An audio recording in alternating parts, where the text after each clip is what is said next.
Mm. Yo, what's up? This is Splendid Radio on Farside TV with my co-host Jeremy Scipio. What's going on, people?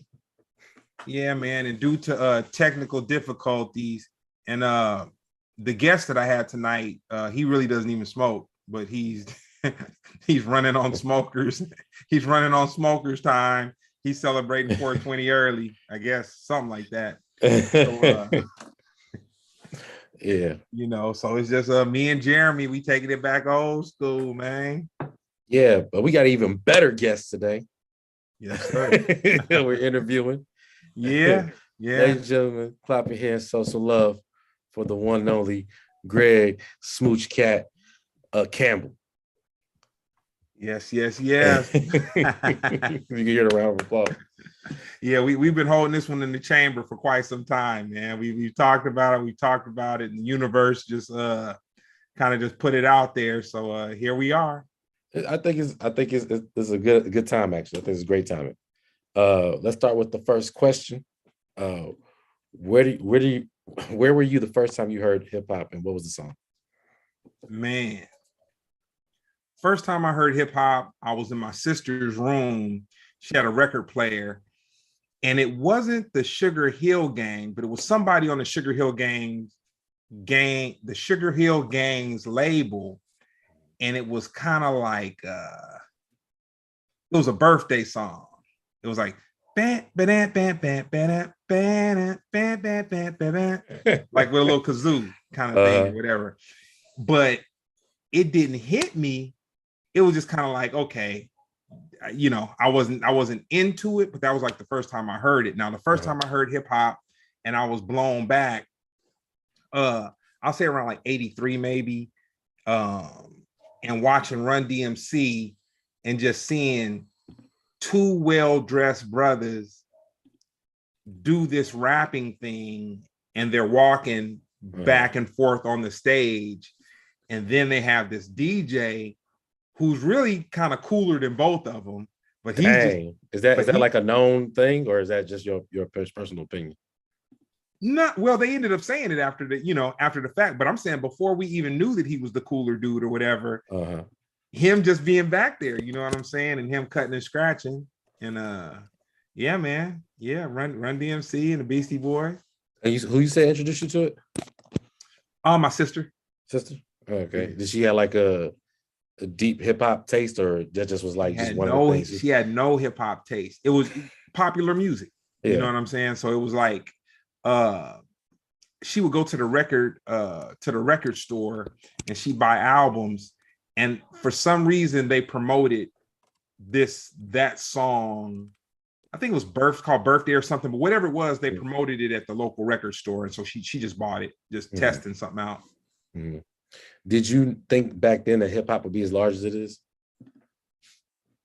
Nah, but I could say in the 80s I knew it was going to be big. I knew it was going to be big, but not as large as it was, because it was like, from where I grew up, you had dudes that was like squares, nerds. We were all like coming out of elementary school, coming into junior high school or middle school, and you had dudes that were like nerds, used to get picked on, all this and that, and fools was busting windmills. Busting windmills, like it was so crazy. Is windmill like this, or it's like when you get on the ground and when you get on the ground, and dudes are doing all this acrobatic stuff, and like, dude, these were just like, dude, I know guys and girls that were just like straight up nerds, and it's just like, and they're dyeing their hair blonde a little bit on the side, and you know what I'm saying, rocking Pumas, and just like this whole thing. Oh, so you mean like now? Yeah, repeating itself. Yeah, repeating itself, and it was crazy because it was like, it was like a virus, man. It was really like a virus. Like it took, and the thing about it is, so where I grew up, like the South Bay, Los Angeles County, the surfers hung out with the heavy metalers, which hung out with it wasn't hip hoppers back in that day. It was just like a collection of urban Black people, and then a collection of people that were like non-urban Black people, and then you had like the Hawaiian people, the Asian, like all that stuff. Yeah. And so hip hop was kind of like this thing that even when people kind of wanted to hate on it, they had to give it like they had to give it up. So you was part of the era when they was like saying like, yeah, that ain't music, that's just noise. Yeah, but you know what? When the Beastie Boys came out, it made white people kind of like, I think they used, not saying that there weren't cool, well, it wasn't like too many urban like white people where I came from, you know, where I grew up. But when the Beastie Boys came out, you have some white dudes that kind of got a little, I won't call it soul, but they got something, you know. Yeah, no, of course. That's what I think that's helped white people as a whole become hip, you know, because Black people, I feel like we just always kind of had it as a secret. Not even a secret, just kind of what we got from home, you know what I mean? But they got a chance to share it with the world, of course. Yeah, and so, you know, we had a lot of little punk bands and stuff like that around where I grew up. And so it kind of gave those dudes a chance to incorporate just like something different into the music. There was a lot of bands, like a whole lot of bands around where I grew up. And but the crazy thing about it, the punk rock bands, some of the dudes that were in the punk rock bands, they would have knowledge of like reggae and stuff like that like I didn't, like I wasn't even on reggae, like, and these guys kind of knew about it. So I'll say one thing hip hop did was, where I grew up, it brought like all the musical cultures together, and everybody just pretty much had an appreciation for good music. So tell me, because you stated that you're from South Bay, Los Angeles, Harbor City. Harbor City. Yeah. Like because you know most people don't really state it like that. You know what I'm saying? They just kind of lump it all together. Like you know, it's very rare. Even you don't really point out like that. Can you split? Is there any like artists that came specifically from Harbor City, or like some Harbor City shout outs or something? Maybe Dr. Dre did one time, like something. Oh yeah, Dre had his run-ins through the Harbor City projects, dealing with you know, you know what? I went to high school with his half brother. As a matter of fact, that's so crazy. Dr. Dre? Yeah. Ain't Warren G his half brother? One of them. He got a lot of half brothers. Okay. I guess he does. Yeah, Macon. I totally forgot about that till you mentioned it. But okay, from Harbor City, we got that old school group War. You know what I'm saying? War was a product of the Harbor City. Good for, no, I'm kidding. I don't know. Yeah, no, War was a product of the Harbor City projects, and the Black people and the Hispanic people and the white people, like I'm saying, Harbor City has that culture. Like where I come from, it's a very rich musical culture where it's like you have people that are into different music, but they find a middle ground. Yeah, because I think of South Bay, like I ain't gonna lie, because living in LA, see, you know, most cities, I'm from Cincinnati, Ohio, it's like you get the urban area, you get like they call it like the main area, and then they have the greater Cincinnati. And most cities are like that. They got like, you know, they might say such and such proper or whatever, you know, but LA is like it's more greater LA than it is actual LA. Oh yeah. And you be finding out new, like it took me a while to find out. Don't laugh at me because I didn't notice. It took me a while to find out that El Segundo was like, it's like where the airport's at. I thought El Segundo sound like it's in Mexico. Like, nah, I don't live that far. I'll never call El Segundo. And to that point, you was getting your education from Tribe Called Quest, man. Not a geography book. You know? Yeah, of course. You know, just when they be like shouting out different stuff, and be like, what? But yeah, but I seen South Bay.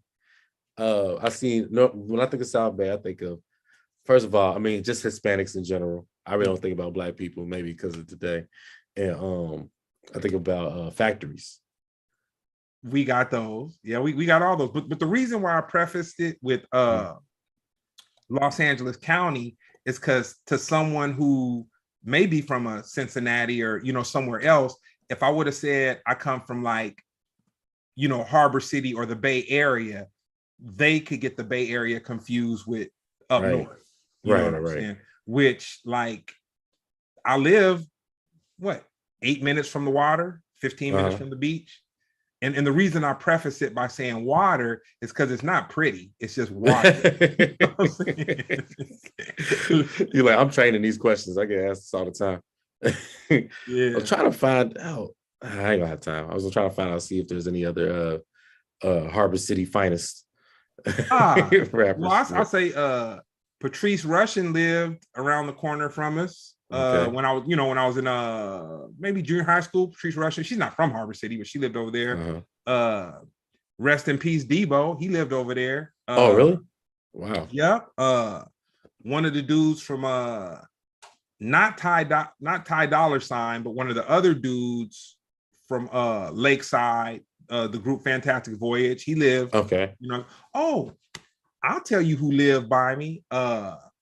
So when I got sick, I didn't have COVID, but I had a horrible flu at the end of the year. And I told myself that, since I was down, I was going to get Disney Plus and just, watch some stuff. I like Star Wars. I like Marvel, blah, blah, blah, blah. So I was watching The Mandalorian, which is a Star Wars spinoff. And it was near the last 2 episodes or something. And I'm looking at this girl and I'm like, man, I know her from somewhere, but I was thinking she was a different actress. And come to find out, she's my homeboy Lance's sister, who she does Filipino martial arts, but my boy Lance, his father is the dude who taught Bruce Lee Filipino martial arts. Oh, wow. And so he was one of the white dudes in the band. He kind of ushered me into like Lance Inasano. He taught me about reggae.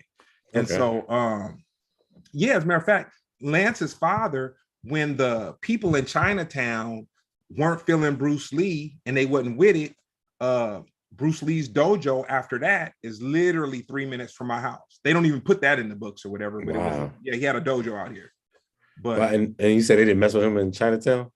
Well, no, they didn't want to mess with him because they felt like the Chinese people they really didn't appreciate the fact that he was teaching martial arts to people that weren't Chinese, of his culture.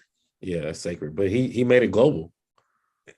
Hey, man, that's the same as Brown used to go to Japan and dance, and there was a couple of dudes that was kind of like the hustle, not hustle, but that was just a way dudes could get money or whatever.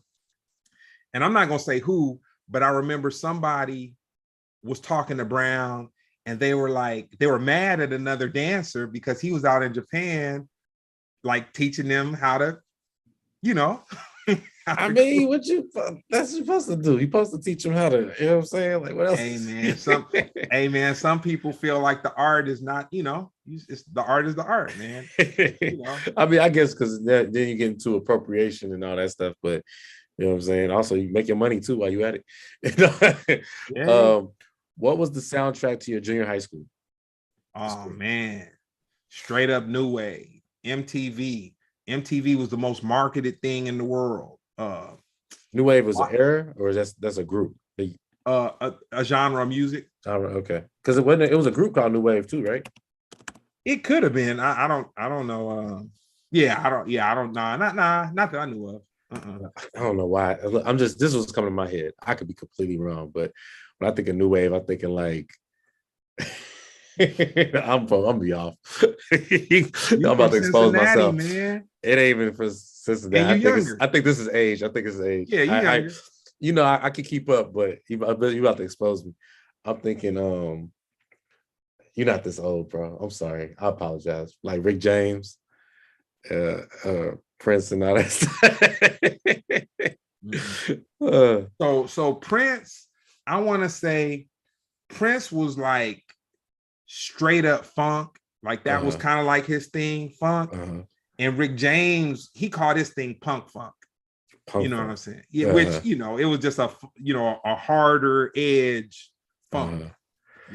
I looked it up here. It said, but I don't even feel like you was talking about these people. It said Blondie, Duran. Yeah. Talking what? Yeah. Talking heads, yeah. Oh man, yeah, I had a different thing in mind completely. Politi. Yeah. I was thinking of like them old 80s like commercials, like let me see, like I don't know, like The cool brother from the English Beat, rest in peace, Rankin Roger. I did have a chance to meet him in Ireland on St. Patrick's Day. I want to say it was the day before St. Patrick's Day, but anyway, he had like little red stripes, like little little red stripes going through his hair. But for the most part, the new wave people, was a lot of hairspray involved and hair going up, not flat tops, but you was part of that. I mean, I like the music, but I wasn't.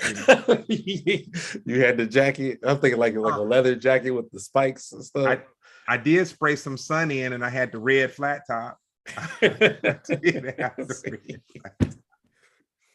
Shame on me, man. And Pete, I had the red flat top.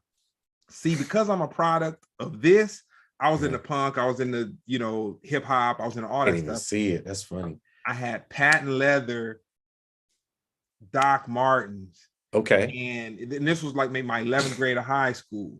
And so I was way different than the dudes that I grew up with. And so I went to gym class. They stole the shoes, dude. And they stole they got you. Okay. Oh yeah, they stole the shoes and they threw them up somewhere. Like I could get it, but whatever it was high. And they called my shoes the red snappers, man.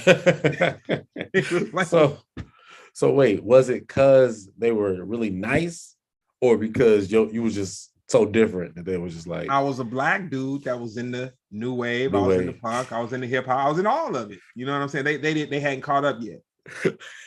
Yo, did you have the one glove with the ring on the you put the ring on the outside of the glove? I can't even see like man. That. Nah, it wasn't that bad, man. I was just progressive. Let's see. It's questions now. Oh, it's too deep. Okay, hold on, wait. Oh, new wave to me was Asian and Americans with girls with high bangs looking like a tsunami. I mean, that could be, that could oh, you know what? I'll give you an example of new wave. Okay. Nicolas Cage and Valley Girl. That was like Nicolas Cage was a kid. That was like, oh wow. That was like, and then I'll say, and it's so funny. What was that movie with Molly Ringwald? Was it The Breakfast Club? It might have been. The Breakfast Club. Absolutely. So I'm gonna tell you something that I learned about this. So, I asked one of my Asian friends. Used to travel with him. We'd eat, like do our foodie thing and just talk about whatever, like close like a brother. Like I'd ask him anything, whatever. So I asked him, I said, did you think The Breakfast Club was kind of the Asian dude? Like, did you think that was kind of racist? Because they made him like a nerd and just like it was bad. Yeah. And my homeboy was like, yeah, man, it's hella racist. And I was like, okay. But I think that's something that like I don't think a white person would necessarily pick up on that, but a black person would, because black people know what it feel like to be.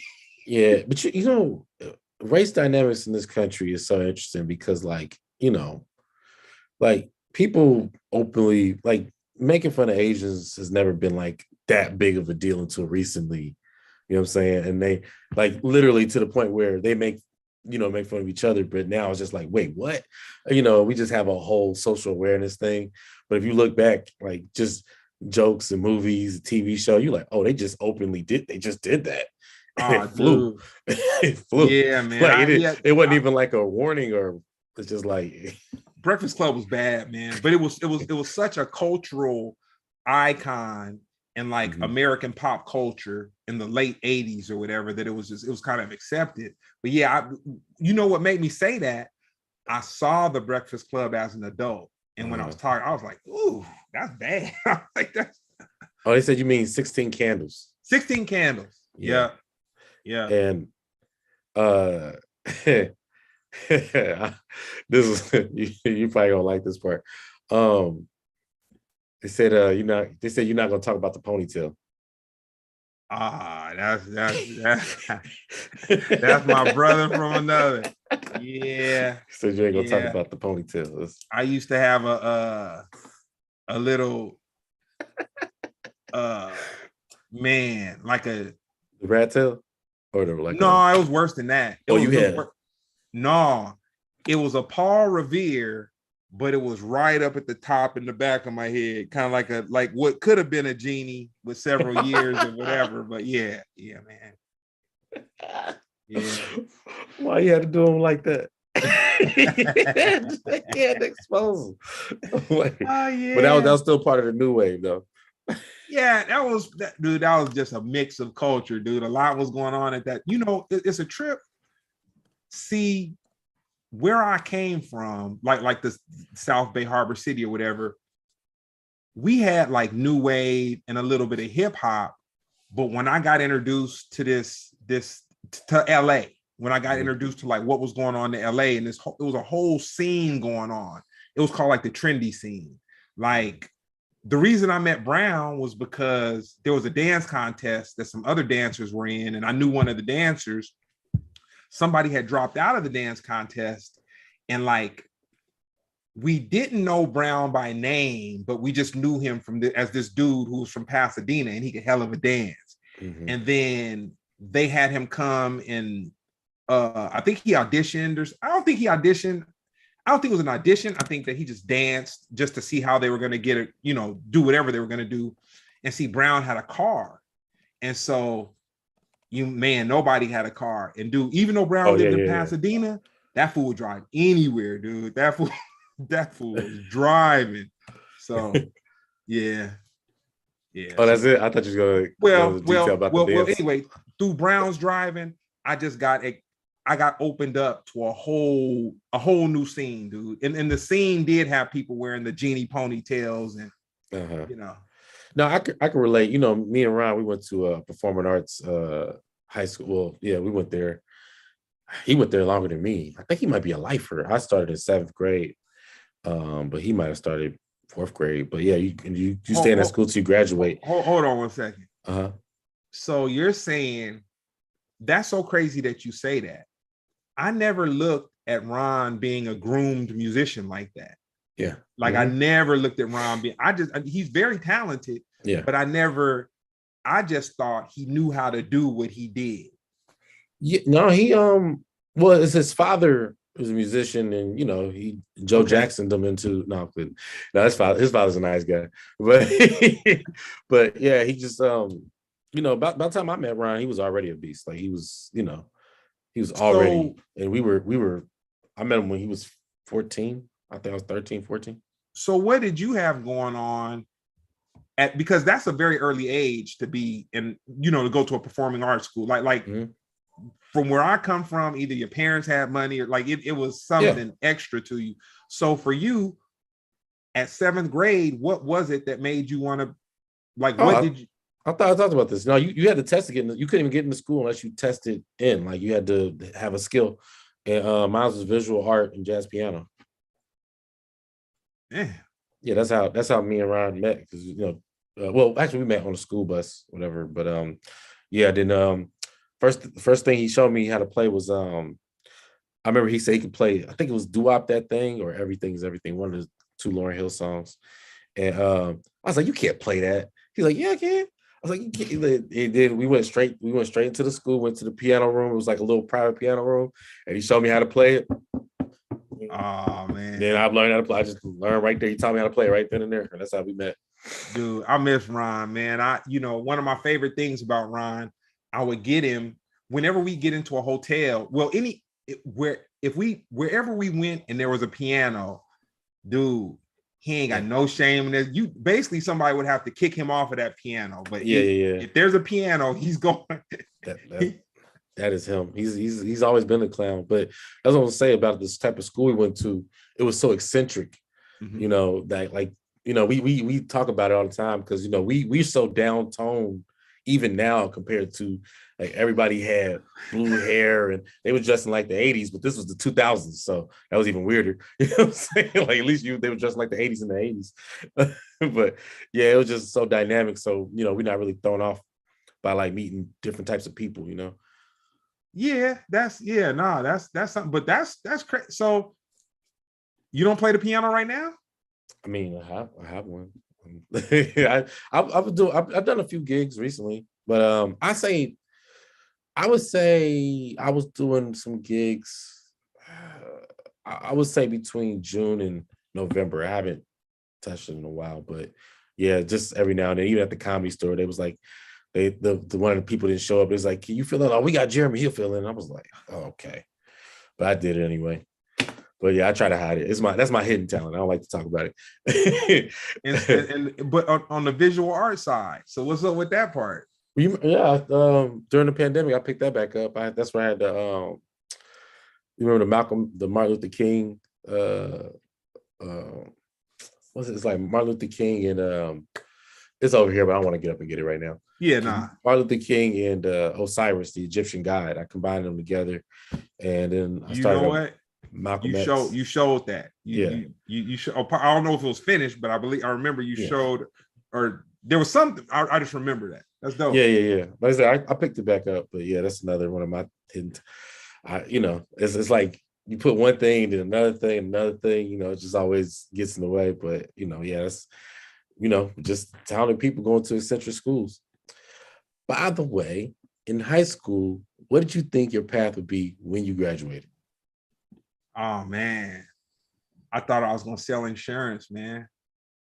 I thought I was gonna do what my dad did, but you know what happened? I told this story before. I was like 11 years old, and I had went to the mall, and I would just go to the pet store, and I had like $20, which was a lot. Like back then, 20 was like probably like 100. You know what I'm saying? And like I totally on impulse bought a male and female hamster. And I was amazed by the fact that two hamsters that cost like $3 a piece could hump, and I could sell the babies back to the pet store and get like, it was like $2 a piece for them or something like that, $2 a piece. And then I went from doing that to breeding dogs, and I was still breeding dogs when I was in high school, and it just like hustling. Like I was always game to just try to sell something, flip something. So I thought I was going to go into my father's footsteps and do insurance, but I just always had a hustling bug in me. That was actually my next question, because I know that you're a big dog breeder and you're a dog guy. I know. See, I'm from the hood, and man, if it wasn't Jordans, it was dogs, and I couldn't afford to be interested in either of them. So people just be like, oh, they're talking about their dog breeds and stuff. I'm like, oh, that's cool. They talk about, oh, I got the sevens and I got the. I'm like, that's cool. You know what I'm saying? But it's very rare you hear somebody like actually take dog breeding to the next level. What got you like? You know what? I'll say maybe 98 or so. I had dogs. I've always, like, when I got my first little house, I had dogs there. But I want to say Brown and I want to say there was a book, Dog World. That's what it was, Dog World. And me and Brown just kind of got into rare breed dogs. Like that was just our thing. We were just like, man, if we get the bread or just whatever we gonna get, woo. And so I went from like, I had Rottweilers before, I had English Bulldogs, I had a Shar-Pei, but I got American Bulldogs. That was the dog that I got. And then it was like so I always understood, okay, you get a female first, and then you get your adult male. And then when the dogs would have puppies, dude, I was making like, back in 98, 99, I was probably making like $10,000 off a litter. And I never told nobody what I was making off the dogs, but because see, the thing is, talk about residual income, man, the gift that never stops giving. Because see, the thing is, you can't tell people who you know how much you make off of dogs, because Yeah. if they see the dogs, they're gonna be like, oh man, that's just a cute little puppy, man. Why can't you just let me have it? You know what I'm Yep. saying? Why can't you being stingy? It's just a dog. You're gonna have more lips. So I really kept my business like to the side. But once again, the thrill of hustling. Like, dude, I got 2 dogs. I feed them. They hump, and I got bread. So what's the turnover time? I ain't gonna ask too many dog breeding No, no, questions, but I just no. want to know the turnover time, like, because you obviously you had this thing, you're like, oh, it works. And then at what point you was like, let me just keep doing this every week or month, or obviously it takes a No, while. no. My dogs generally, the slowest seasons of females that I've had have been twice a year. But man, for like the last 6 years, my dogs and my dad's dogs probably have 3 or 4 seasons a year. But we don't let them. Yeah, we don't let you can't let a dog have, you know, you can't do It that, depends man. on how fast they sell it. Nah, you can't do that, man. And The I dog be like worn. I like little baby pups that sit in your hand. Be like, yo, I Oh, got that, got that thing for you. oh Got man. that thing. I brought you that thing. And it's crazy because at the most I had 6 dogs, like at my house. Like that's the most I had. Mhm. I know somebody that got 13 Frenchies. Man. 13. And I really, and dude, it kind of made me feel a certain way because I'm like, dude, that's just doing too much. Like that's Yeah. doing too much. But They I have a just big had to, yard and everything though. oh man, they Oh, got, so this is yeah. oh yeah, I don't want you to snitch on your I don't want it's you to not, snitch on your yeah. people. Yeah. It's not abusive, but I just think it's too many. But I just kind of had to look at myself and say, well, you know what? I had 5 dogs in the yard. Well, at the most 6. And I was like, man, somebody could have felt that, they could have Mhm. felt that way about me. So it's just, Yeah, but the difference is you have a heart for it. You know what I'm saying? Like, you can't. I yeah. mean, I know that some people would just treat it like it's McDonald's. You know what I'm saying? But you obviously got a heart for it, and it shows in the way you talk about it too. You know what I mean? Oh It's not just yeah. it's Yeah. not It's the casual. money Like you like this grab. is. Yeah, it's the money. I'll tell you something crazy. Uh-huh. They got these new Frenchies, and then we can get off dogs, but this is Yeah. worthy. This is Yeah. worthy of Yeah. Go for conversation. it. They got these new Frenchies that they call fluffies Uh-huh. that have long hair. Uh-huh. The people I know paid 20,000 for a female of those That's crazy.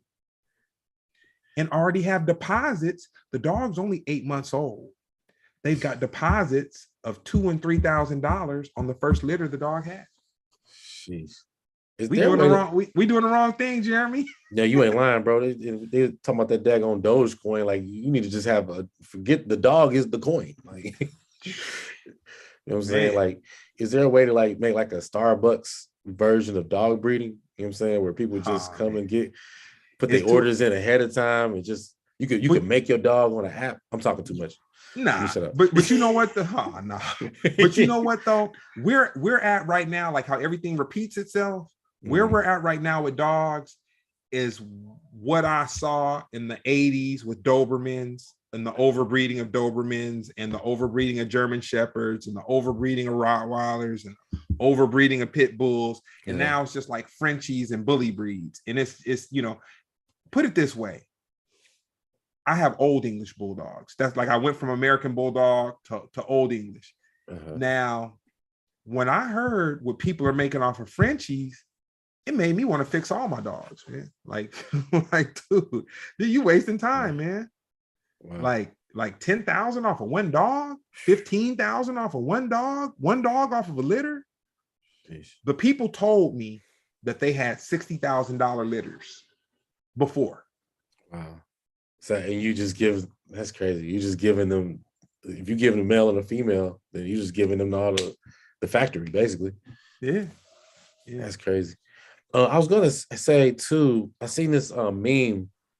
I guess it's a meme, yeah. But it had like how dogs used to look back in like the 1930s Oh versus yeah. now. Is that accurate or is that like Oh, that's very accurate. So the little bullies, the dogs that look like really they're really short and really wide and all that. mhm, yeah. That's straight inbreeding.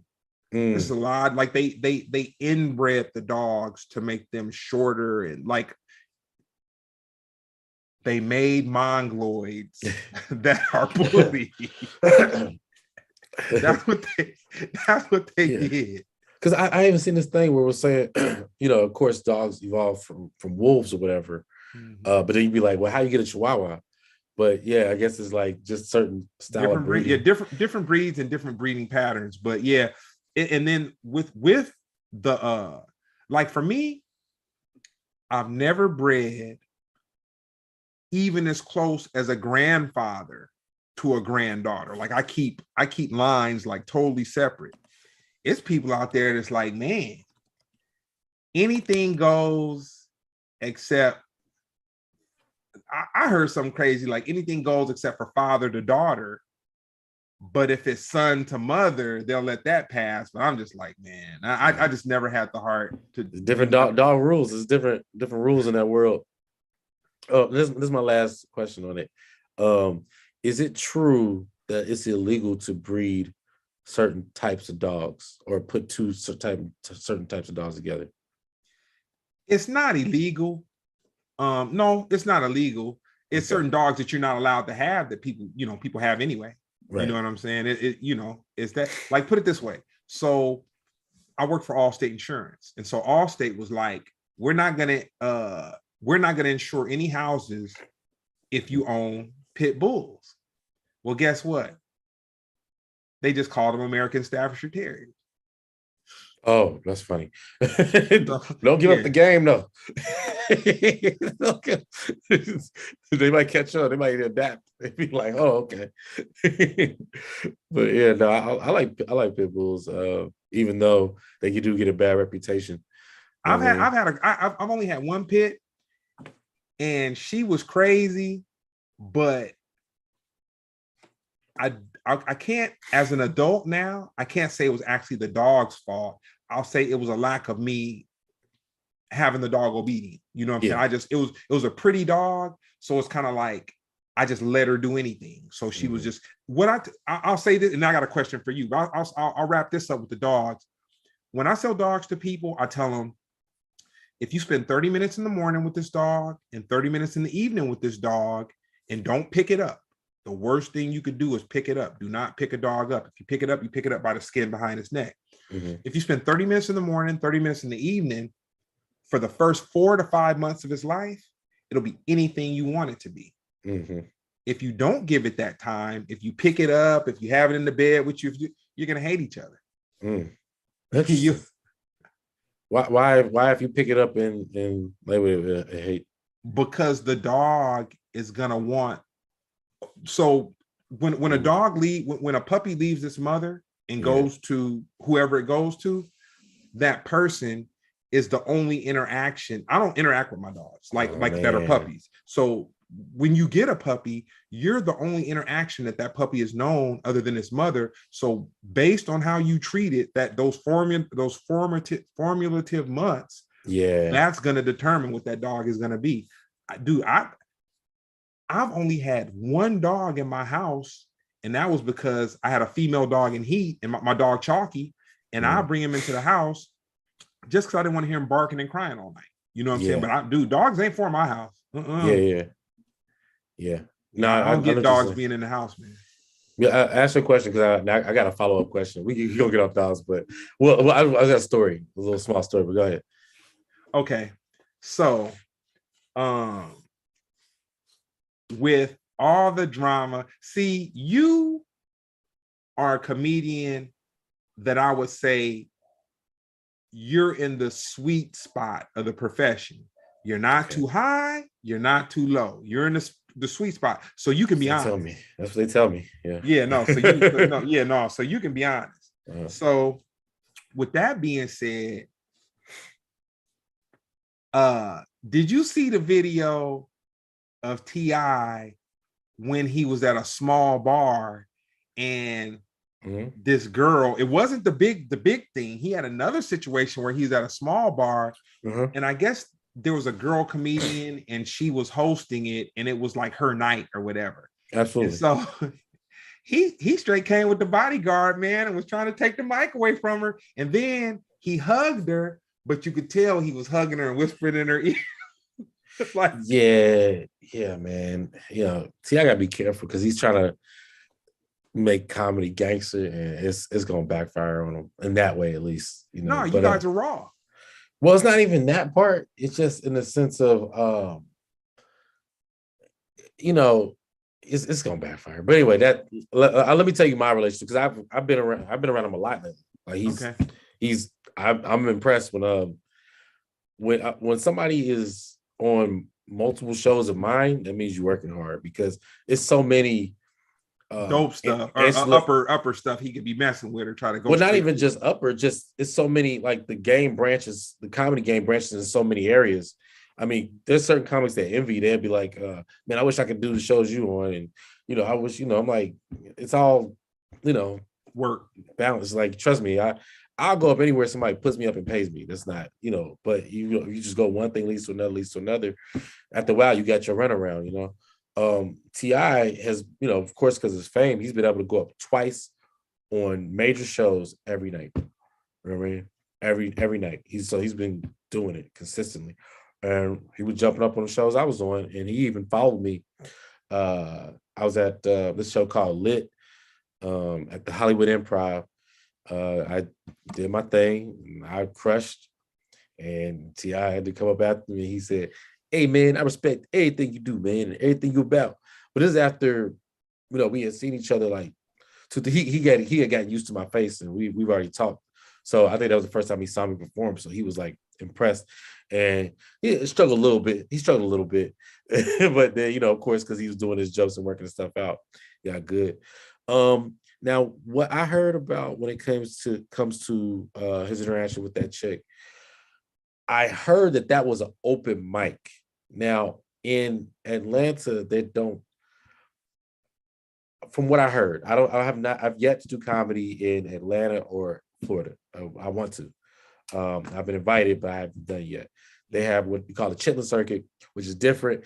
Out here, it's so many open mics, not enough people. There, it's a few open mics and a lot of people. So the open mics are like popping, you know what I mean? And T.I., from her story, he yells out during her set.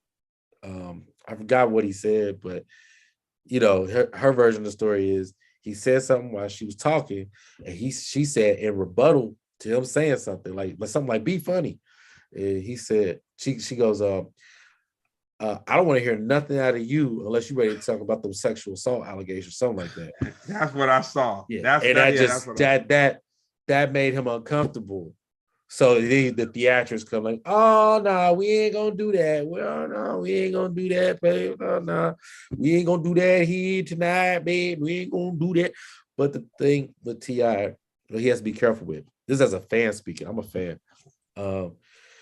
He doesn't have a good reputation with respect to women just in general. You know what I'm saying?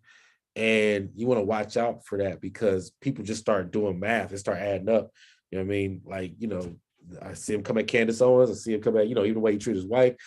She got to be careful, man, because, that cancel mob, bro, they for real, they be vicious. And if you openly, because the thing with comedy, nobody told you to say the things you're saying.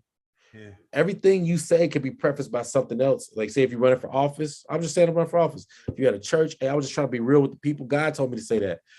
Comedy, nobody told you to say that stuff but you. So if you're going around calling people that, even rap still gets a pass because it's like it's a dramatic thing. You know what I mean? Like, this is the streets, which where I'm from. Comedy ain't like that. So I say he need to at least pretend that he respect women, and because that was for real. Like that was too much. It was all bad. that threatening and intimidation, all that stuff. That was all. Even the hug, like you said, that was an intimidation tactic. Let me tell you something. I was in New York, and this manager at a restaurant tried to play me, and he did the exact same thing that T.I. did to homegirl. Homeboy said, "Let me talk to you over here." So he got me far enough away from anybody so no one could hear him talking crazy to me. You know what I'm saying? Yeah. And I was like, damn, he got me. Yeah. I was like, and when you look at T.I., you see him hugging homegirl and he got her arm around, but you hear him whispering in his head nod like that. So he's going off. And I was just like, oh man, It's Yeah, horrible. but he shouldn't even like that. That could be assault. You know what I'm saying? Like even touching somebody that they didn't say y'all not on good terms, that's assault. I mean, not that I need to be, not that he knows way more lawyers than me. Okay. He knows more about he, the law. he knows more about the law than me. But it's just lines he's crossing that I don't think he's gonna be able to uncross even with his celebrity status. You know what I'm saying? I think I'm gonna he needs to I'm gonna chill. tell you the very unique thing in the comedy. In comedy, you have young comics, you have older comics, but unless you're super established, whether you're young or whether you're old, you got to work hard. So with comedy, you coming in on some celebrity, you already got people that are, man, comics like anybody else, man, they could be crazy, man. And they got this art thing that they got jumbled up in them. So from what I've seen, there's just a very low tolerance for somebody coming in on privilege and just, that kind of thing. Yeah, but he been cool, man. He been like actually, I mean, it's the same pushback he would get if he started golfing tomorrow. I mean, like, and it's still Hollywood, so people they talk crap about you, then they want to like want to be put on. So he'll be fine. I don't even worry about millionaires. He's getting plenty of sleep. he's fine. Like and those 15,000 people booing him. That now that's I never seen. I've never seen that. I don't know if my ego is strong enough. My dream venue is Constitution Hall, Washington, D.C. It's 3,700 seats. That's where they do the voting, everything. Eddie Murphy, Chris Rock, Cat Williams perform there. That's still not even close to the 15,000 that booed T.I. that night. That's crazy. Uh, but back to you. How'd you get into managing Oh big time man. artists? Uh Moms have passed away. Speaking of, rest in peace. Today's the anniversary that she left us. 27 years. And when my mom passed away, Brown approached me and he was like, you should get a passport. You can come overseas with us and you could sell merch or just whatever. And so, I was a hustler or whatever. And it was crazy because I had saw the guys that used to work for the group before me, but I kind of really like, man, I always had my own money. I always did my own thing. I wasn't like a hanger oner type of dude, like never, not to disparage anybody else, whatever, but I was never a dude that like the way that I envisioned if I ever hung out with like Brown and them, I'd have my own money. I would pay, I would go out and I wouldn't be running around carrying bags or just doing stuff that I saw other people, have to do or whatever. So anyway, I end up in Europe and mind blown back. Like honestly, like I said, I thought I was gonna sell insurance. I thought man, before I hit Amsterdam, I'll say, and before I made like some money doing merch, I only thought that I just didn't see any entrepreneurial, like even though my father had his own insurance thing, I just didn't see how a person could really use their mind and make money. You know what I'm saying? I thought that you got to go to school, you got to, do this, do. So we were in Manchester. I want to say we were in the UK. I can't remember where we were. We were in the UK. And there was this guy that was at sound check and he came up to me and he said, yo, do you know the Far Side? And I was like, yeah, I came out here with him. And he was like, he's like, I want to do a song with him. And so I was like, okay, hold on one sec. So then I said, I'll go and talk to him. So I hollered at Brown, and Brown was like literally, he taught me how to manage. He's like, well, this is what you do. You tell him, since they're in Europe and we're in LA, if he wants to do the song, we'll do something where we meet in the middle, or we'll meet in New York or something like that. And he basically just like spoon fed me. And then it's so funny that you say this because I didn't notice this about myself. I get turned out when it comes to making money. Pause. But I get like, and I was like, damn, a person can make money for strictly having somebody tell them what they want, and then you just translate that language to somebody else and you get it, and then you could get a percentage off of it, like that whole thing. It blew my mind. Like I just never like that situation just blew my mind. So Brown told me kind of what to do, and I put it together, and then I kind of like worked next to Brown, and he kind of taught me maybe the way that, like, he had seen other managers and stuff like that, but he kind of taught me the way that would maybe to really like be there for the group, like a manager to kind of be there for the group, which I kind of adapted a philosophy. And my philosophy was, I would have people come to me and they would say like, yo, man, I want to manage. And, what do you have to do? And blah, blah, blah. And I tell people, first of all, if you're not willing to take your own money and put it into a group, you're not made to manage. Because in my eyes, what a manager takes somebody that has talent, and then they put something on top of that.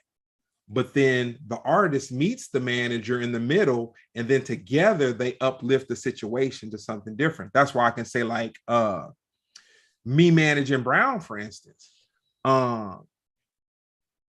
his work ethic has made it really easy. Like in that sense, you know what I'm saying? Because I've managed other cats. I've tried to do it. I manage somebody right now that's a platinum producer, singer, artist, all that. Dude, I managed him for like maybe a year and a half, and things just he kind of bounced on me, and it kind of took advantage of the situation. Because I was kicking in. I was like, man, if you're talented and your rent is crazy or whatever, okay, I got that. Don't let the rent stop you from making the dope music or whatever. Yeah. And then when you get where you are, then we'll make it all right. But see, the thing about it is, everybody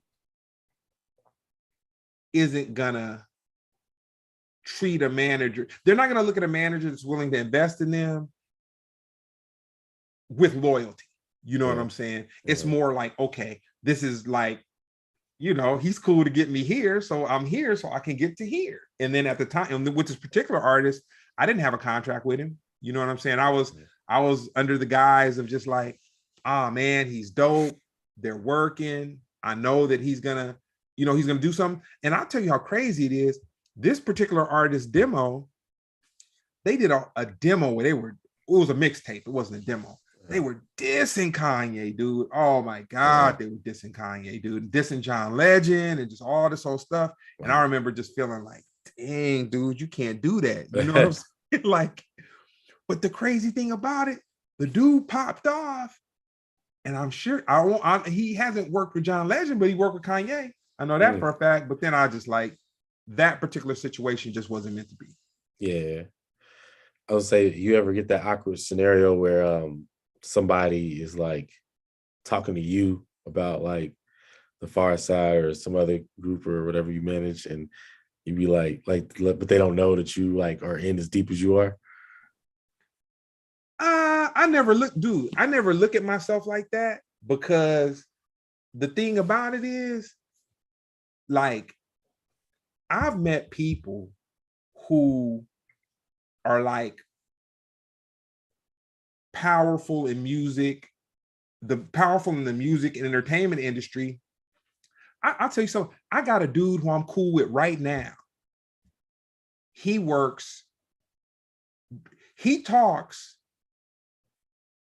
to some of the world's favorite artists at least 2 times a day. Multi-platinum winning artists that won hella Grammys this year, Grammys, just whatever. Yeah.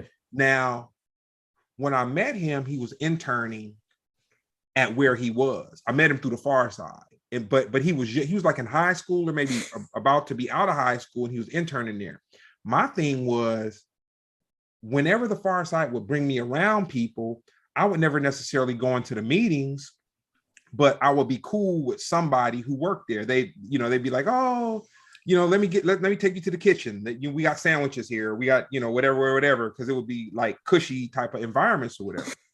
So this particular cat, like, if you saw him driving down the street, or I won't say driving because he got some whips, but if you saw him in a grocery store, you have no idea what he did. You know what I'm saying? So I say that to say, I never look at people talking to me and, in a certain way, or me like, fool, I need to tell you where I've been and what I've done and woo. Because once again, to reference Brown, he gave me, he made a statement, and it was one of the most profound statements kind of in my adult life. He was like, dude, you're jaded. You've seen a lot of things and you've been a lot of places that other people haven't been. And so when you speak on it, or if you make reference to it, it may come off like, like not the way that you want it to come off, but you got to understand that you've seen and you've been places that a lot of people haven't. And so you have to have a different perspective.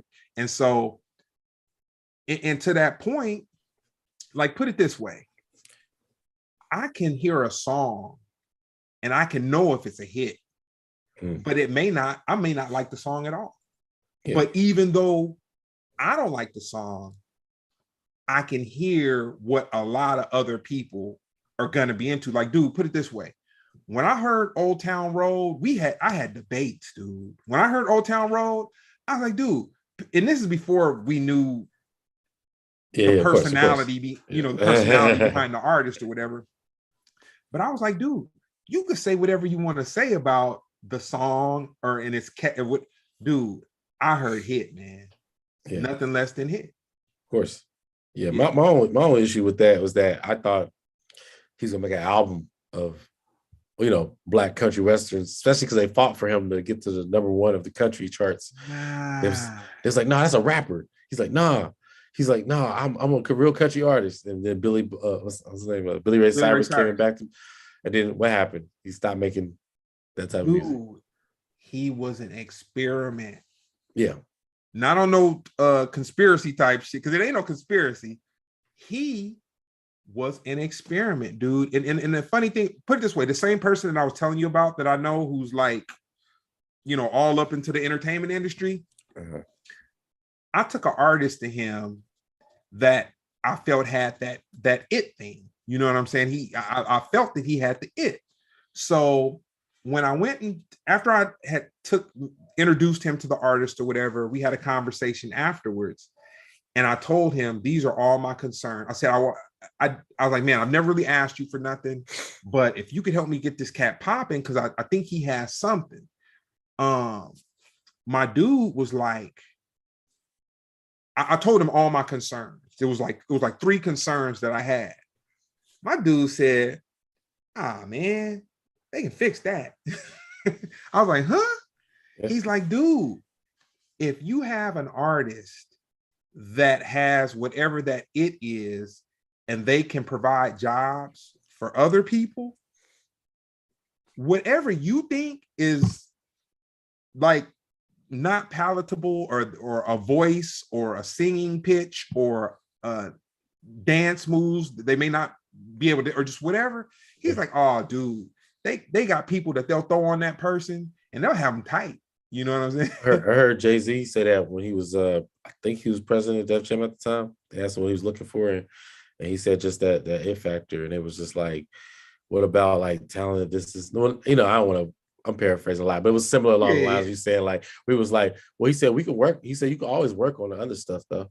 Oh yeah. And the crazy thing, I've seen artists who, when they first started out, were kind of like, yuck, and really turned into something. I'll tell you this. When I first heard the Roots, they were a hip hop band. Okay. You know what I'm saying? They were a hip hop band. But 15 years later, they were playing totally different than they were more than a hip hop band. Like literally more than a hip hop band. And I was kind of like, dang. But My theory behind that is maybe I didn't see it, but the Roots had that it. You know what I'm saying? And then when you have that it and you have a record label, then you get introduced to different producers, you get exposed to different things. And if you already have the it, you just kind of morph that into something that's just bigger than, than whatever. Absolutely. So I ask you, what do you feel like your best investment was? Mm. And it's all on your own. It don't even have to be something as plain as like, oh, I bought stock in this, whatever. Nah, I ain't never really bought stock, man. I put some money in Bitcoin and I was just like, I mean, I hopped on it too late. I mean, I've had it for about maybe 3 years or something like that or whatever, but keep it. It might go back up. You know what? The best investment I made, American Bulldogs, before everybody had them. Mm. Me being able to get $10,000 off a litter, wow. Dogs humping, you throwing some food out to them. What? Yeah. I say that. Yeah, for sure. For sure. Has faith played a role in your decision making? Oh, for sure, man. And it's crazy. So after losing my mother, mother got killed in a homicide, home invasion, whatever, just going through just super crazy, whatever I felt that my worst nightmare was at that time, that particular situation was worse than that. So after I went through that, I was really kind of excited that there weren't many things in life to make me feel as bad as I felt at that point in my life. So for me, dude, I believe you have to have faith because this is how I visit. This is how I view faith. It doesn't matter what your religion is. It doesn't matter what your belief system is. At the moment that you don't have faith in that, you might as well hit some heroin. You might as well do a couple lines of coke. You might as well, drink a couple bottles of Jack. It's like once you don't have faith, your compass is just totally thrown off balance. So I've always maintained a high level of faith, and I kind of, not to get and this isn't anything Christian or nothing like that, but I kind of feel like I'm a walking testimony of whatever the good stuff is in the universe, or the good, even though I've had something horrible happen to me, whatever the good part is, I'm a walking testimony that, man, I've been blessed with a couple shots of that. Absolutely. That's a fact. Yeah, man. Nah, I kind of use you as a example of just somebody who just always thinking what the next hustle is and, taking it to the next level. So I definitely, you definitely example for me. Man. Faces what guided you, then that makes sense. Yeah. What's your favorite documentary? Oh, man. I'd have to say Rumble in the Jungle. Oh, really? That's Muhammad Ali and dude. It was amazing. See me traveling with musicians in the late 90s and 2000s or whatever. Me seeing an airplane with as many stars, James Brown, just all these people on that airplane, and they were partying the whole time. Dude, everybody looked like they was having a good time. They said the plane was almost too heavy to get up off the ground. They go to Africa, not to Europe, not to another country or whatever. And dude, they go to the part of Africa where there's a dictator running stuff. Man, people getting killed. Wow. They went into the belly of the beast. And for them to go there and just all that culture, and then to see the exchange between the African musicians and the American musicians, I'll say this and then I'll get off that. I won't say that Afrobeat was created from the Rumble in the Jungle, because I believe African people were probably doing funk music, before the Rumble in the Jungle. But I think the camaraderie of the Americans coming to Africa and then performing for the big concert that they had, and like the Africans seeing James Brown, and then James Brown's band members seeing kind of how the Africans get down. I feel that really had a lot to do with like Afrobeat, and not the electronic Afrobeat that we have now, but I'm talking like Fela Kuti and all that. Kind of What's the best advice someone's ever given you? Dang, the best advice. Best advice. We ask this to people all the time. Nah, because I've had a lot of people do. I talk to people. I ask people for advice. The best advice. Oh, you know what? The best advice I've ever been given is it's not important for everybody to know who you don't like. That's actually pretty good. Yeah. It's not. That was really good. Yeah.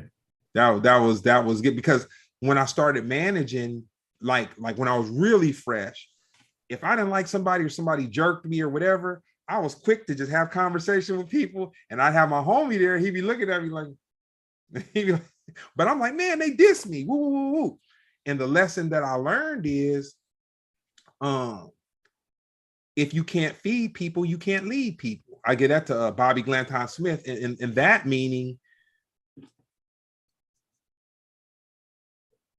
I could deal with somebody and they could jerk me, like however, with my money, play with my mind, lie to me or whatever. But if they come to Jeremy and they say, yo, Jeremy, we're having this audition for a Netflix special, man. I want you to come on down here. We want to see what's up. And so you tell me, Greg, I'm about to go and check out this Netflix special. And I'm like, Jeremy, he's a slime ball. Woo, woo, woo, woo. Yeah. And then you're like, man, don't worry about it. We're gonna go online for Splendid in about 30 minutes. And then I hit you and you don't hit me back. And then I go to your IG page and you at the interview, you hanging with homeboy. Having the greatest time I've ever had in my life. We're hanging out. I just told somebody something like that. I said, just know. I told this younger comic this. I said, just know, because comics talk shit. Yeah. Comics talk shit. They talk mad shit about each other. It is what it is. If I found somebody talking shit, I don't even hold it against them. Because I'm like, you caught them with, you caught them in the bathroom. You know what I'm saying? I ain't even supposed to know that they feel that way about me. It's fine. Yeah. You know what I'm saying? Because when you watch somebody on stage, that's an intimate experience. That's how you think, and you gonna tell somebody like watching a movie. But I told dude, what I say? I said, just know that whatever you tell somebody about another comic, the people are always going to side with the bigger comic, no matter what. Like, so, because when you're dealing with bigger comedians or just bigger entertainers in general, people are always looking for an end. You know what I mean? A lot of these people, you can't even talk to them. What you gonna talk to them about? Like, you gonna talk to them about like the Super Bowl? They'll be like, I didn't watch it, I was working. You know what I mean? So the best way to get into somebody, like, hey, guess what I heard about you? Like, what you hear? And if they see you with the person, that's gonna validate the story. It don't even matter about the story. It's just the fact that know that they're always gonna side with the bigger people. You know, it's just a fact of it. But I don't even put that neither here nor there. What's the most legendary moment you've been a part of or witnessed? Most legendary moment. You know what? In Syria, I was in Syria with Brown and the Gorillas before the funk jumped off. Matter of fact, this is a quick little Syria little story. Me and Brown were in the room, and I had this camera. And when you in the hotel, from our hotel windows, like we the floor, because like the Gorillas had this whole floor, whatever. So Brown was in my room, and from my window, you could see like the little military base, like just you could it's like a little thing, but literally it was like, put this way, if I was to walk out the hotel, it was like a 3-minute walk to the military base. Like, wow. The military base was right there. So wow. I had this camera, and I was like, man, I gotta record this. But this is before there was any funk in Syria. Like this wasn't the Syria. This is the Syria. They told us, okay, you're going to the oldest city in civilization, and you're gonna go to it's biblical and blah blah blah, you know, whatever, whatever. And so I'm like, damn. So I'm like, dude, I gotta get a picture of this or whatever. So I was video recording, and I guess from the base, it looked like a little red dot. And they hit me with the flashlight. like, like, like they hit me with the flashlight. Yeah, you careful. Like, whoa. So that was a memory. But on that same trip, my most memorable moment was through the Gorillas, I got to become pretty cool friends with Mick Jones, the guitar player in the Clash. Okay. And I got to like just kick it with him like on one, like several times, like several times. And you know, the camaraderie and the stories and the stuff that he told me, and he had a lot of stories to tell about Def Jam, Run DMC, Beastie, but like all the stuff I was interested in. So that would be the most, I would say, you know. I would ask you, I just asked you, what do you want? What would you call your biopic? I would say which actor played, but we already boiled down to Steve Harris of Die Every Mad Black Woman. Yeah. But I know you said you got that. I was like, what? We Googled him. I was like, but yeah, what would you call your book as well? If I had to say something,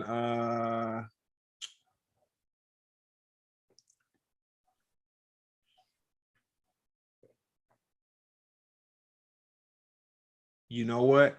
Count your wins and not your losses. Count your, oh, that sounds deep. That's like Get Rich or Die Trying. Count your wins, not your losses. That's, yo, you don't get shot up in it, do you? That's a good one. 50 Cent might sue you, like, hey man, I was gonna name my album that. That's yeah, tight. Man, you don't want him to troll you, man. He's vicious. He mastered the internet. He don't care, like, dude. He literally does not. He has no chill. And it gives I follow like certain hip hop blogs or whatever. It just gives them something. They literally, this is 50 Cent's reply to something somebody else said. Like, why are you? That's not hip hop news, but because they know it's like good entertainment to get out of him. You know, he's mastered that. Yeah, and I'll tell you something else he's done that's incredible. He gave pop culture a novella. You mean? All of his Power series are like soap operas, dude. Fools be glued to it, like waiting to know what's gonna happen next week. What's gonna happen? Like he mastered. That's amazing, dude. Yeah.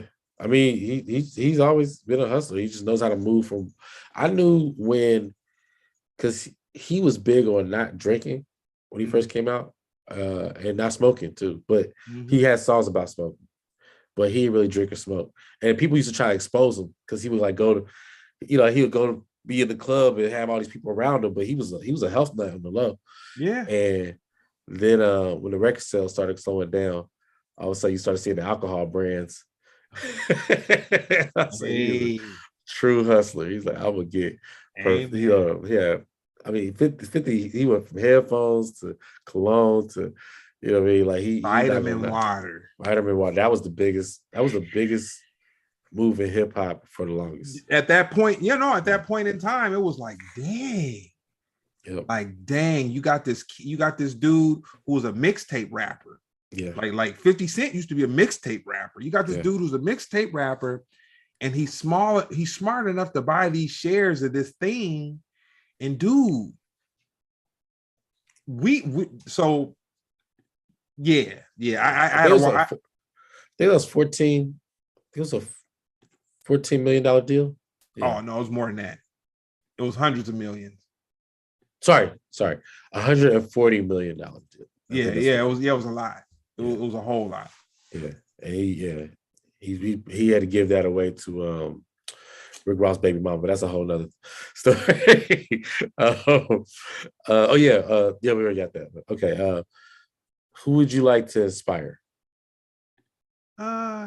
you know what? People that think that they've been through something. Well, no, that's an inaccurate statement.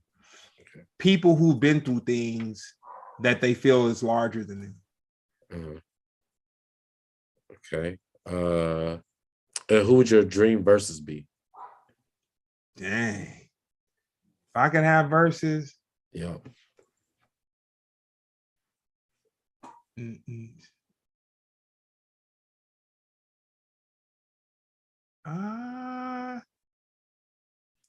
Man.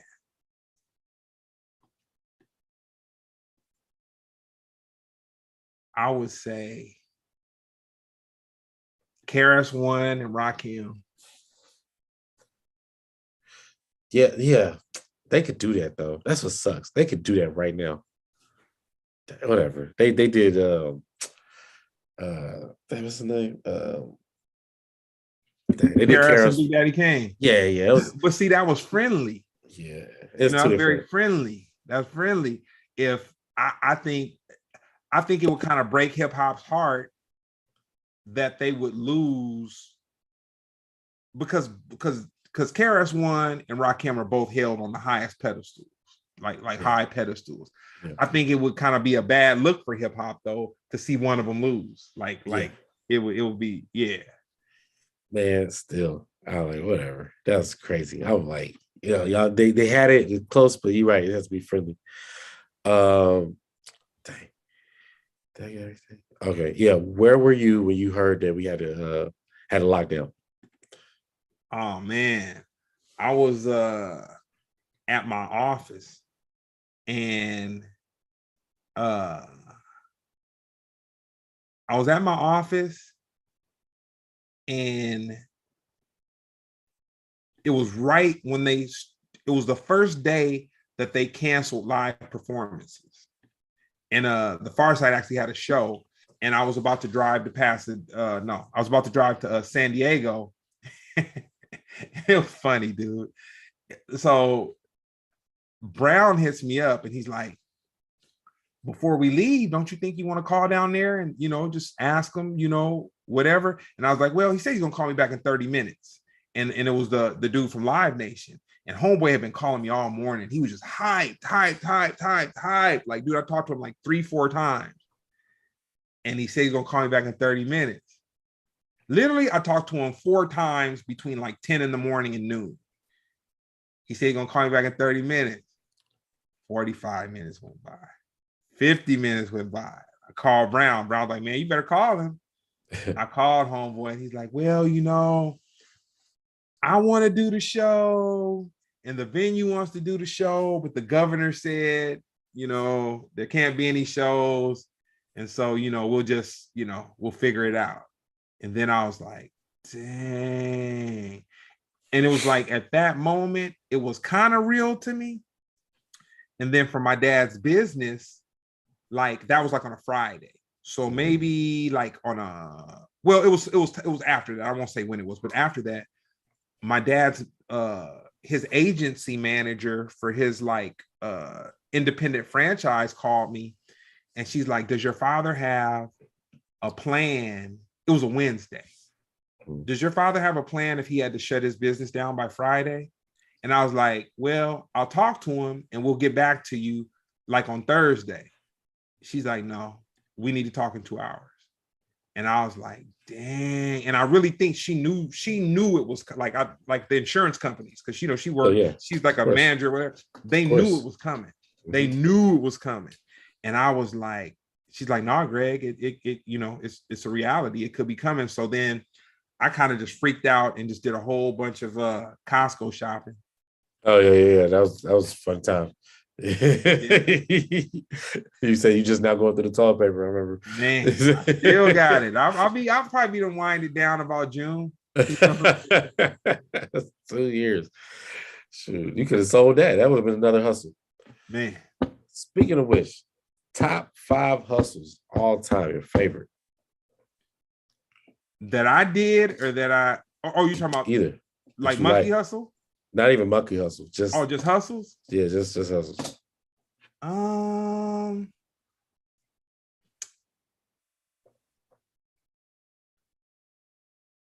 I'll say, oh, I'll give you one. And this goes back to my entrepreneurial thing. I had a homeboy, and so he had a house in Palos Verdes. Like put it this way, you can see Catalina from his bedroom. Like his family. It wasn't a mansion, but it was a house in Palos Verdes that was like not too far from where the Brady Bunch was shot, whatever. But anyway, you could from his room you could see Catalina. So how his stepfather got money was back in like the late 80s. He was selling satellite units to like South America. That's funny. And dude, they was going until maybe about like 10 years ago or whatever. But his family made a lot of money off of that. Yeah, that was the best hustle I ever seen. Wow. Like a satellite dish in a box. You know what I'm saying? Yeah, that's smart. Let's see. Oh, and what do you see social progression in the next 2 years, sir? You know what? The biggest thing that I see the younger generation complain about, and some of the older generation,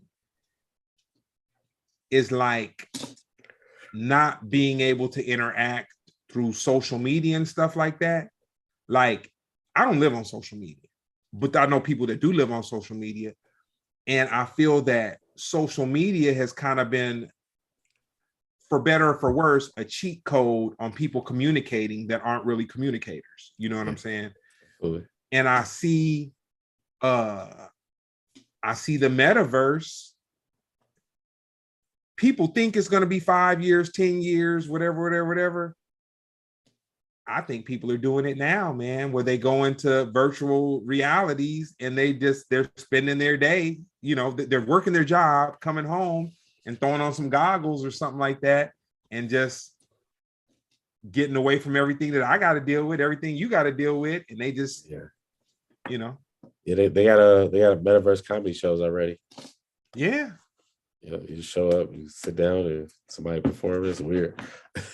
Yeah, it's going to be like live performance. It's going to be like monologue, analog. You know what I'm saying? You feel like in the next 2 years, that's going to be like the main thing? Yeah, it's gonna see right now, because people haven't been able to perform for so long. Everybody's trying to do it now. Some of the larger festivals are going to be able to sustain, but it's going to cut the fat off of a lot of the smaller type of shows, and like groups being able to go to a bar and rock a bar and sell like all that. It's because I was just talking to one of my homeboys yesterday, and he's like, dude, the way that they're packaging festivals right now, it's like it's ridiculous. Like, who's going to want to spend money? Who's going to want to spend money to see to see an opener and a closer? You know what I'm saying? Yeah. When, okay, you may have to spend $100 or $200, but you're going to see like 4 artists that you really want to see. And I just kind of see that's where everything is going. I definitely agree, because I seen this one flyer. I think people thought they was making it up, but it was like, I mean, it was the entire 90s package. Like, it was just like, yo, all these people going to be on here. And I think even like Ludacris had said something. He said, I didn't agree to this, but then he got the contract. He said, my contract signed, I'll be there. They had his name on it before he agreed to be there. Hey. But yeah. That concludes. We made it. It didn't hurt you, didn't break anything. We actually made it to the end of the interview. Anything you want to plug before we out of here? Yeah, I want to Batos Garden cannabis vape oil. You could get it at any of the 3 California cannabis locations, and there's also another dispensary in Pasadena that carries it, but you can go to Instagram, BOTTTOS. I believe that's it. You can go and check that out. Okay. CH1 Media, my printing company. Okay. You know, shoot, man, Splendid Radio. Yes, Splendid Radio. Check us out here every Tuesday. I just want to give a quick shout out to the chat, because they was holding us down. Michael Alvarez, he was putting in work. Of course, Brown, Booty Brown, the far side. You know, I mean, he let us know about the ponytail. Sorry. Sabian, who else we got on here? And no nonsense. You know, just shouting out, giving y'all love. Also, you know what? If you want to find dates on me, go to at Jeremy Comedy on Instagram. That'd probably be the best place. Other than that, you can catch me here every Tuesday. Cool. And once again, we spoke. I apologize for any cannabis heads wanting to celebrate 420 Eve. We were supposed to have Virgil Grant, and he's got an event going on tomorrow at the Miracle Theater in Inglewood. He got caught up in the business part of it, so I had the opportunity to do this interview we've been talking about for a couple years, Jeremy. Yeah. Well, hey man, it had to go down. Yeah. Also, it's officially 420 in the East Coast, so yeah. So that's it there. And then where can they find your special? It's called Sociopath. Pretty much just stream it everywhere. But if you want to support the most, buy it on iTunes, like because you can't really buy physical stuff anymore. It's like that's like the NFT. If you buy it on iTunes, then it comes directly to me. So there it is. Cool. Well, no, man, that's been Splendid Radio on Farside TV. Thank you, Mr. Scipio. I'll catch up with you.